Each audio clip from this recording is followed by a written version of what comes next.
uproar after the president of Mexico is groped. All these women say it's happened to them. The shocking Inside Edition survey. Have you ever been groped? The steps you can take to keep the creeps away. Dave, how do I protect myself? And she won. The teacher shot by her 6-year-old student. Her historic courtroom victory. Then, the NFL star.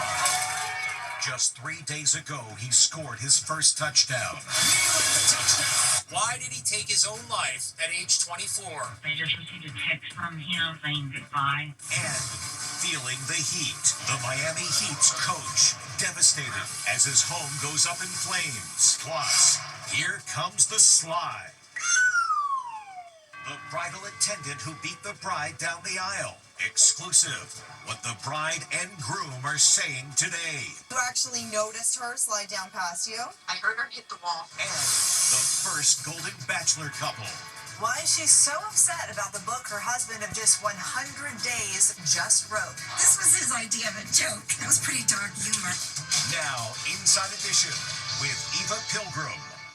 Hello, and thanks for joining us. There's international outrage today after the president of Mexico was groped by a random man while out on the streets greeting citizens. And she's not alone. The story is resonating across America. 81% of women say they've experienced sexual harassment. Ann Mercogliano spoke with a safety expert about what to do if it happens to you. There is international uproar today after the president of Mexico was groped in public. He got right up on her. This happens in crowds for women all the time. Mexico's Claudia Sheinbaum is a high-profile victim of groping. So is Taylor Swift. Remember how she testified against a DJ who groped her during this photo session in 2013. He denied he did anything inappropriate. I didn't do what they accused me of doing. My hand was never under her skirt. Each day, thousands of women suffer the silent indignity of getting groped in public. A groper may be lurking any place where there are crowds like concerts, movie theaters, shopping malls, even public transportation like the New York City subway. Just how bad is the problem? Today, Inside Edition conducted a spot survey. More than 100 women filled out our questionnaire. To the top question, have you ever been groped or inappropriately touched on the subway? A disturbing 19% answered yes. But only 2 reported the incident to the police. And no one steps up and even says anything because it's so common. It's upsetting that you have to constantly look over your shoulder. I've had my butt grabbed. Just pinched. Former NYPD detective David Sarney showed me what to do when a creep comes along. If you're a groper, Dave, how do I protect myself? Bring your bag over. So this way it's harder to grab. Okay. So you want to make sure you're distracted and make sure your bag is closed, obviously. But you want to make sure there's nowhere that he can touch you. And if that happens, if he's still grabbing you, yell. What do I yell? Distract. Help? Help. Don't touch me. Get away from me. And be prepared to fight back. If you kick with the shin, if you do a shin kick, that hurts. And you do it as hard as you can, no matter what. Necessary tips that could foil a groper. Big win for the teacher shot by her 6-year-old student. She sued the former assistant principal for ignoring warning signs. Today, in a Virginia court, a jury awarding her $10 million. Les Trent with reactions outside the courthouse. The verdict is in. We, the jury, on the issues joined, find in favor of the plaintiff, Abigail Zwerner, and assess her damages at $10 million. Teacher Abby Zwerner sued the former assistant principal at her school, Ebony Parker, claiming that she failed to act after 4 people told her a student had brought a gun to school. The jurors, 4 women and 3 men, deliberated for more than 5 hours before finding for the teacher. As her lawyer spoke outside court, Zwerner looked on with her mother and twin sister. It has been an emotional roller coaster for her in this situation. She had many friends and supporters, family members behind her sitting in that courtroom. I spoke to Zwerner's lawyer, Diane Toscano.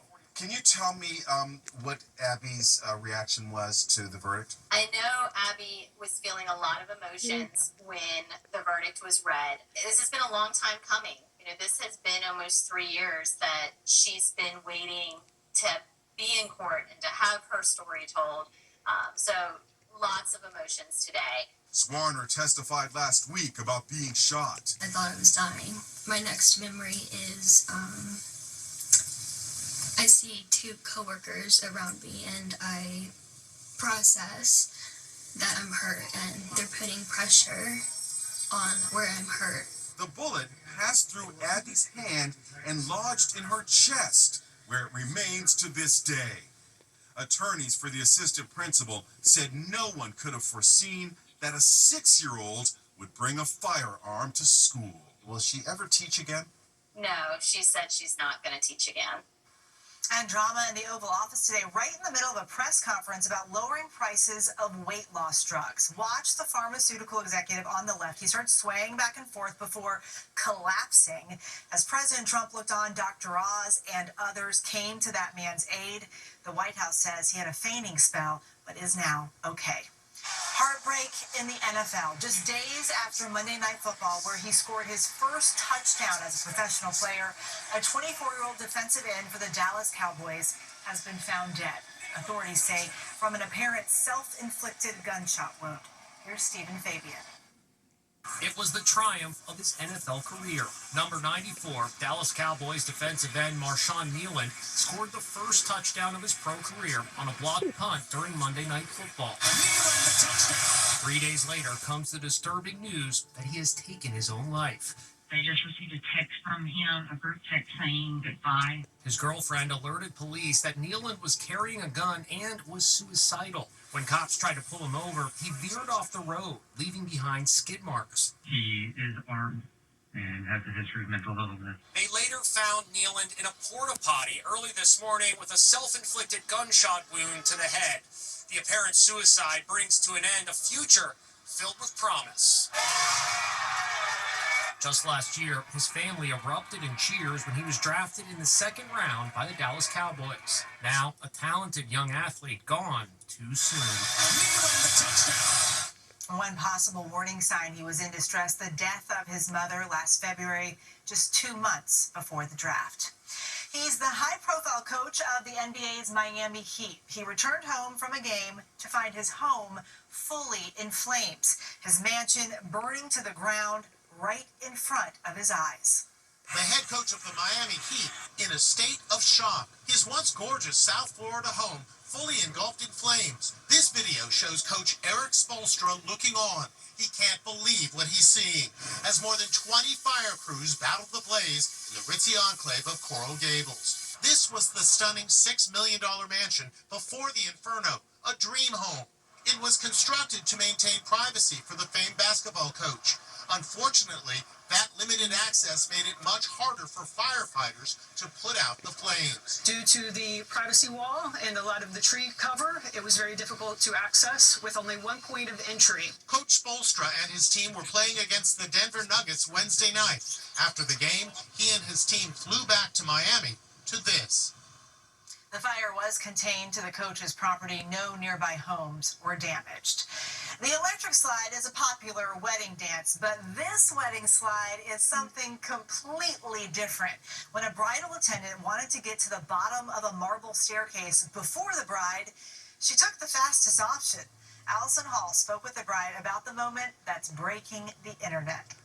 A bride is making a magical entrance at her wedding on a grand staircase. That's her dad escorting her. But who the heck is that lady sliding right by them? Watch again. The woman makes a mad dash and zips down the marble railing at the Free Library in Philadelphia. So who was it? None other than the bridal attendant hired by the venue. She wanted to beat the bride to the bottom so she could fluff the wedding gown train. Now that's dedication. There she is again, making sure the train is just right before the bride walks down the aisle. People on social media are going wild. That stuff isn't supposed to happen. That's unprofessional. That was incredibly distracting and honestly kind of ridiculous, goes this comment. As a wedding coordinator, this is a huge no-no. But there's also praise when the wedding coordinator takes their job very seriously. So, what does the bride think? Here she is, Laura Petrucci and her groom, Thomas McHugh. I'm actually not mad at all. There's a type of bride that would be upset, and that's not me. The bridal attendant actually hit the wall coming down, startling the bride and her father. I heard her hit the wall first, and then you could see in one of the videos that Me and my dad kind of like looked to the left. But then you just kept on going. It wasn't a big deal to you. Not a big deal to me. No, she was doing her job and she did it very well. In the end, the wedding ceremony was picture perfect. The gown and that train looked amazing. All thanks to the superwoman bridal attendant. Speaking of weddings, she was married to TV's first Golden Bachelor for just 100 days. Saying there's no love lost between the two is an understatement. Now, after he's just published a tell-all book, she's fighting back.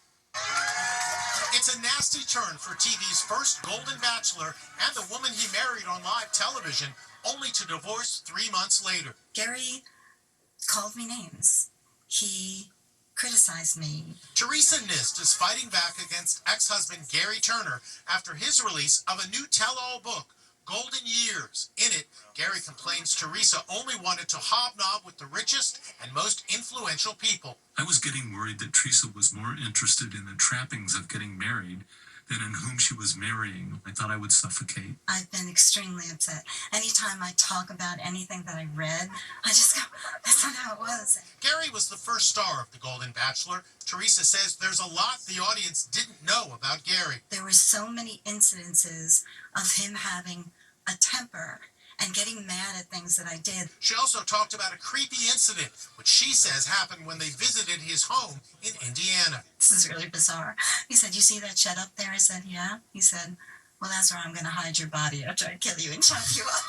And he wasn't laughing. I said, well, this was his idea of a joke. That was pretty dark humor. For his part, Gary complains Teresa ignored opportunities for intimacy, complaining she made him sleep on the couch. One night on the couch turned into 2 and then 3. He offered to sleep on the couch. I did not ask him to sleep on the couch. And the intimacy thing, it's quite the opposite.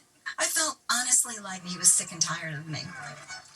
And Golden Bachelor Jerry is already engaged to a new woman. He posted this shot with his new fiancée, retired teacher Atlanta Sutton, showing off the engagement ring.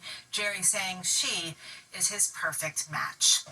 I'm out of here. Those were the words from a man trapped on a cliff at famed El Capitan Mountain. You'd think he would have been terrified as rescuers lifted him to safety, but he was actually kind of giddy. Here's why. Have you ever seen a happier cliff rescue than this? Maybe it's because they've just given Derek Strickmatter pain medication, and it apparently made him a little loopy. It happened on the sheer face of El Capitan in Yosemite National Park. 39-year-old Derek fell, shattering his arm. The details of the accident for me are a little fuzzy. And who could blame him? A jagged broken bone is sticking out of his arm. He was trapped on a cliff 2,000 feet up. We brought Derek together with one of his rescuers, Jesse McGahee. It's hard to put into words the gratitude I had. I know it was a pretty high-risk rescue, and a big debt to you guys. Thank you. We'll be back with much more Inside Edition after this. Next, she was yelled at on national TV when she was just a kid. Fix this hair, because it's horrible. After Dance Moms, what she's saying today. And I'm loving this. Women everywhere chopping off their locks to look like Sydney Sweeney. Inside Edition with Eva Pilgrim will be right back. Really hurtful. That's what one of the former stars of Dance Moms is saying about being at the receiving end of Abby Lee Miller's infamous tirades. As Allison Hall reports, her new book documents what it was like to have such awful things screamed at her when she was just a kid. Dance Moms was a sensation when it premiered 14 years ago. Viewers couldn't get enough of tyrannical teacher Abby Lee Miller. Shut your mouth, you cow! Oh, get out! And no one took the brunt of her tongue lashings more than Nia Sue, who was just 9 years old when she first appeared on the hit Lifetime TV show. Abby was very vocal about how she didn't want me there.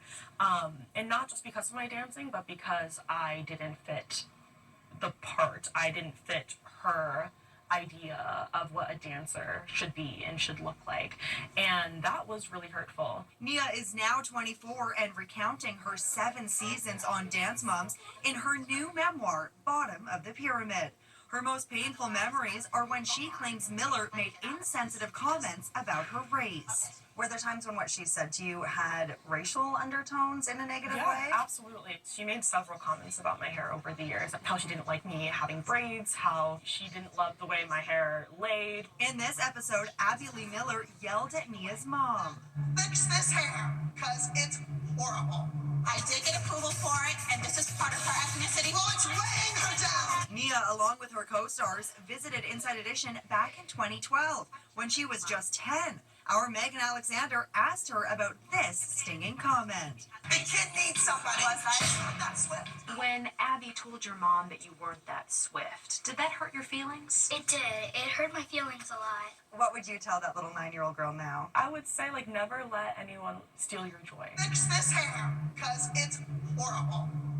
Abby Lee Miller didn't respond to our request for comment, but in the past has apologized for making hurtful comments, particularly, she said, to the Black community. When we come back, how you can get It Girl Sydney Sweeney's new bob haircut. Sydney Sweeney did a big chop, opting for a chic bob haircut. Now women are heading to the salons to get the look. That's Sydney Sweeney sharing a smooch with her new beau, music producer Scooter Braun, in New York's Central Park. The lovey-dovey moment comes as 28-year-old Sydney takes Manhattan, showing off her dramatic new bob haircut. I think my long hair became my security blanket, and I always wanted it down and wavy, but I'm loving this. And so are women everywhere. So should I cut my hair? It's so fabulous and so chic. 29-year-old Alex Carroll went to John Barrett's salon in New York City to get the Sydney Sweeney look. Hairstylist Antonio Villada chops off 2.5 inches of her locks. Everybody is coming in for this Sydney Sweeney bob. It's like elegant, it's classy, it doesn't go out of style. It's time for the big reveal. It's so nice. It's so voluminous. It's very bouncy and sexy. I love it. Definitely feel like Sydney Sweeney. It looks great. Now Megan Alexander with today's Inside Deal. Finally, if you need a smile, this video will do the trick. This girl is ready to boogie. Wait for the music. Now, show the world what you can do.